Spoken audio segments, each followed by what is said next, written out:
अस्सलाम वालेकुम दोस्तों, मेरा नाम है फ़ारूक हैदर। आप देख रहे हैं पाक यूथ लर्निंग जोन। तो उम्मीद करता हूँ सब लोग खैरियत से होंगे। तो ये हमारा instant learning course introduction to psychology का लेक्चर नंबर 23 है। तो इसका मतलब ये है इंस्टेंट लर्निंग कोर्स का कि इसमें कंसेप्ट स्टडी मटीरियल आपको मिल जाएगा। तो शुरू करने से पहले रिक्वेस्ट है कि प्रीवियस लेक्चर नहीं देखे तो पहले वो देख लीजिए ताकि आपको इसकी समझ लग जाए। और सब्सक्राइब नहीं किया चैनल तो कर लें और बेल आइकन के ऊपर क्लिक कर दें ताकि जैसे ही मैं नई वीडियो अपलोड करूँ उसका नोटिफिकेशन आपको मिल जाए। तो शुरू करने से पहले देख लेते हैं कि हमने प्रीवियस लेक्चर में क्या पढ़ा था, यानी लेक्चर नंबर 22 में। तो उसमें हमने स्टडी किया था कि रिसर्च मेथड हम पढ़ रहे हैं साइकोलॉजी में।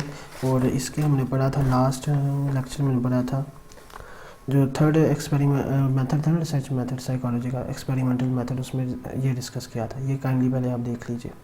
तो इस लेक्चर में हम देखेंगे इसका जो फोर्थ हमारे पास मेथड है वो है सर्वे मेथड। ठीक है, तो इसका थोड़ा इंटरव्यू आपको थोड़ा सा बताता चलो। अब सर्वे आपने इस वर्ड से आप क्या नाम है आप वाकिफ़ हैं। तो इसमें हम क्या करते हैं, बहुत बड़े पैमाने पे लोगों के अगर हम कोई चीज़ जानना चाहते हैं, मसला ये ऑनलाइन क्लासेस शुरू भी हुई थी तो वो सर्वे किया था उन्होंने। ठीक है, कि आप इससे नाखुश हैं, क्या है, आपका ओपिनियन लेना चाहते हैं। तो बहुत ज़्यादा बड़ी मकदार में यानी तादाद में ना वो डाटा हासिल करने के लिए, लोगों का ओपिनियन वगैरह हासिल करने के लिए ये मेथड वगैरह यूज़ होता है। ये इसकी एक छोटी सी एप्लीकेशन आपको बताइए। इसके कुछ स्टेप्स होते हैं। इसमें हम सबसे पहले देखते हैं जो प्रॉब्लम होती है उसको सिलेक्ट करते हैं, फिर उसके ऊपर कोई हाइपोथेसिस कोई क्रिएट करते हैं, फिर उसमें क्वेश्चन करते हैं उस प्रॉब्लम के मुताबिक। ठीक है, उसके फिर किसी ख़ास क्या नाम है जगह के लिहाज से पॉपुलेशन को सैम्पलिंग करते हैं कि हमने यहाँ पे सर्वे करना है। डाटा कलेक्ट करते हैं, उसका एनालिसिस करते हैं डाटा का और रिज़ल्ट देते हैं। उसके बाद रिपोर्ट राइट करते हैं। ये सारे सर्वे के ना क्या होते हैं, स्टेप्स होते हैं। तो स्टार्ट करते हैं। सबसे पहले हम बात करते हैं सर्वे मेथड क्या है। A method of research in which large number of persons answer questions about their attitude और बिहेवियर्स। तो इसमें बहुत ज़्यादा बड़ी तादाद में लोगों के साथ हम क्वेश्चंस कर सकते हैं ताकि वो अपना बिहेवियर या एटीट्यूड शो कर सकें। A method in which information are gather from a large number of people either through writing questionnaires और थ्रू इंटरव्यूज़। तो इसमें बहुत ज़्यादा बड़ी मकदार में तादाद में लोगों से क्या नाम है मुख्तलिफ सवालों की मदद से उनके डाटा उनके इंटरेस्ट को जानने की कोशिश की जाती है। ठीक है, यानी वो रिटर्न फॉर्म में भी क्वेश्चन हो सकता है या फिर इंटरव्यूज़ की शक्ल में भी हो सकता है। A sample of people chosen to represent some large group of interest population. ठीक है, तो इसमें क्या करते हैं, एक ख़ास इलाके के लोग होते हैं उनको हम क्या करते हैं सिलेक्ट करते हैं कि हमने यहाँ पे सर्वे करना है। ठीक है, तो इसमें हम देखते हैं कि आप देखते हैं कि वो एक सवाल पूछते हैं, उसमें 3-4 लिखा होता है कि क्या आप इस चीज़ से क्या नाम है सर्वे में पूछा जाएगा सवाल कि आप हमारी इस सर्वे से मुतमिन हैं। तो आप कह सकते हैं कि आपका अगर मुख्तलिफ सवाल होंगे कि बहुत एक्सीलेंट है, कोई कहेगा यार बस ठीक ही था, फिर कोई कहेगा यार बस पूरा बुरा था, वो कहेगा यार बहुत बुरा था। ठीक है, तो इस तरह करके बिहेवियर आपके शो करेगा। ठीक है, इसमें स्टेप्स मैंने बताया, steps in planning and conducting survey. Survey को किस तरह हम कंडक्ट कर सकते हैं, उसकी प्लानिंग कैसे होगी, उसके लिए हमारे पास 7 स्टेप्स हैं। नंबर 1 सिलेक्शन ऑफ प्रॉब्लम को सिलेक्ट करना है। हाइपोथेसिस उसके मतलब यानी कोई सोचना स्टेटमेंट देनी है। उसके बाद क्वेश्चन करना है उस प्रॉब्लम के रिलेटेड लोगों से। सैम्पलिंग द पॉपुलेशन के कहाँ पे हमने करना है एक्सपेरिमेंट। मेथड्स ऑफ मेजरमेंट उसमें ये डिस्कस करना है। फिर उस डाटा का एनालिसिस करना है और लास्ट में हमने कंक्लूजन रिज़ल्ट या रिपोर्ट राइट करनी है। तो सबसे पहले आता है सिलेक्शन ऑफ प्रॉब्लम। तो इसमें क्या करते हैं कि टॉपिक हम एक पर्टिकुलर टॉपिक को या सोशल इशू को हम देख लेते हैं जिसके ऊपर हम सर्वे करेंगे। मिसाल के तौर पे ये अभी मिसाल के साथ साथ मैं स्टेप्स को क्लियर करूँगा। मसला हम एक टॉपिक ले लेते हैं कि हमने क्या करना है कि स्ट्रेस के क्या नाम है हमने कि स्ट्रेस के रिलेटेड हमने करना है सर्वे। यानी हम क्या करेंगे, लोगों में जो स्ट्रेस है ना, टेंशन है, उसको हम कैसे हम ये करें। तो उसके लिए हम टॉपिक ले लेते हैं कि हम ना अनएम्प्लॉयमेंट को हम ले लेते हैं। ठीक है, अनएम्प्लॉयमेंट यानी बेरोज़गारी को हम इसमें टॉपिक बनाते हैं। तो ये पहला स्टेप तो हो गया, हमने टॉपिक कौन सा लिया कि हम बेरोज़गारी सोशल इशू है उसके ऊपर करेंगे। नेक्स्ट आ जाता है हाइपोथेसिस। हाइपोथेसिस क्या होता है, hypothesis is a tentative statement, variable statement, यानी जो कि हमारे यानी ऐसी कोई स्टेटमेंट जो कि हमारी उस टॉपिक के अंदर जो हमने चीज़ मेजर करनी है उसको समझने में हमारी आसानी है। मसला हम देखते हैं, अब हमने टेंशन देखनी है ना, तो उसको देखने के लिए हमने अनएम्प्लॉयमेंट यानी बेरोज़गारी को हम देखते हैं। तो उसमें देखते हैं कि अकॉर्डिंग टू लिटरेचर के मुताबिक है जो स्ट्रेस लेवल मर्दों में है ना वो ज़्यादा होता है औरतों के निस्बत। अब इसकी वजह क्या? इसकी वजह ये कि मोस्टली यही है कि मर्द के हजरात के ऊपर होता है कि उन्होंने घर का सिस्टम चलाना है, ठीक है, तो पैसे कमाने हैं, तो बेरोज़गारी का सबसे ज़्यादा असर किसके ऊपर होगा? मर्दों के ऊपर होगा, ठीक है। मैं बात कर रहा हूँ मेजॉरिटी की, ऐसा नहीं है कि औरतें नहीं कमाती, औरतें भी कमाती हैं, लेकिन मेजॉरिटी तो ऐसा ही है कि मर्द हजरात होते हैं, उनको ही घर के अखराजात पूरे करने के लिए काम करना पड़ता है, तो वो काम वो जॉब्स वगैरह करते हैं। तो अगर अनएम्प्लॉयमेंट होगी तो ज़्यादा उनका, जैसा आजकल कोविड का जो सीन चल रहा है, तो इसमें आप चीज़ लोग बेहतर तौर पे समझ सकते हैं कि किस तरह बेरोज़गारी हो गई है, तो लोगों के लिए बड़ी मुश्किल हो गया अपना गुजारा करना।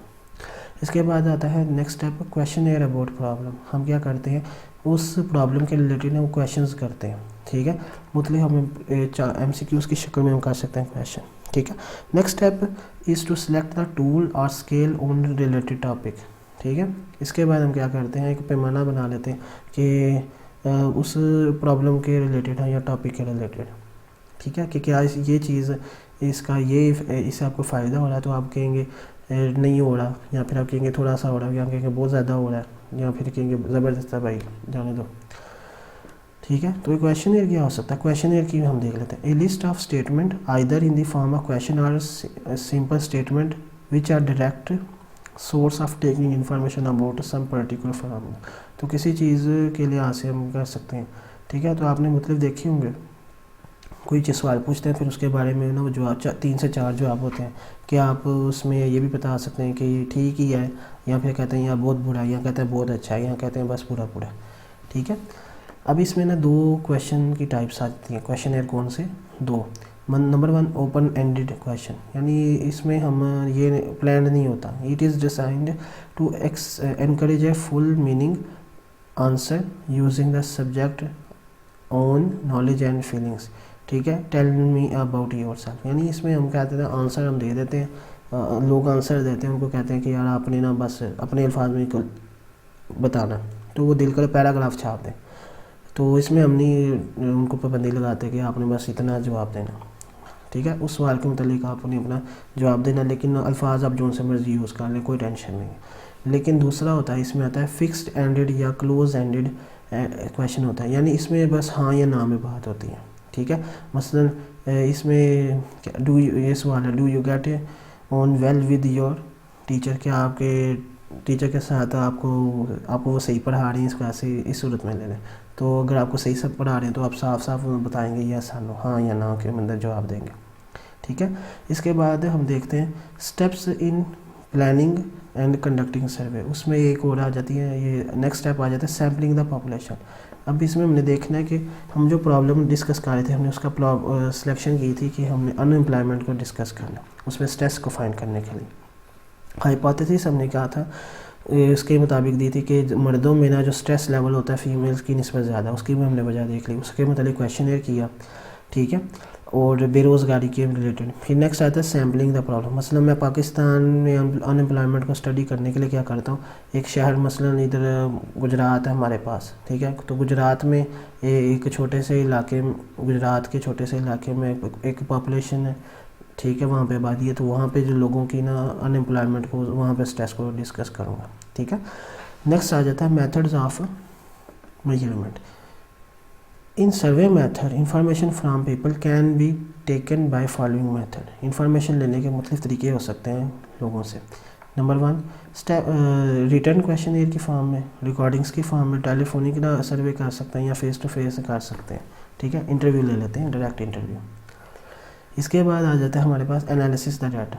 तो एनालिसिस ऑफ डाटा हम क्या करते हैं, एनालाइज करते हैं डाटा को, यानी स्टैटिस्टिकली हम देखते हैं कि इतने % लोगों का रिस्पॉन्स इतना, या फ्रिक्वेंटली हम देख लेते हैं ना, मतलब वोटिंग जिस तरह करते हैं, ठीक है, कि ज़्यादातर % लोग इसके हक़ में और इससे इतने % लोग इसके हक़ में नहीं हैं, ठीक है। तो ये सारा हम एनालिसिस करते हैं।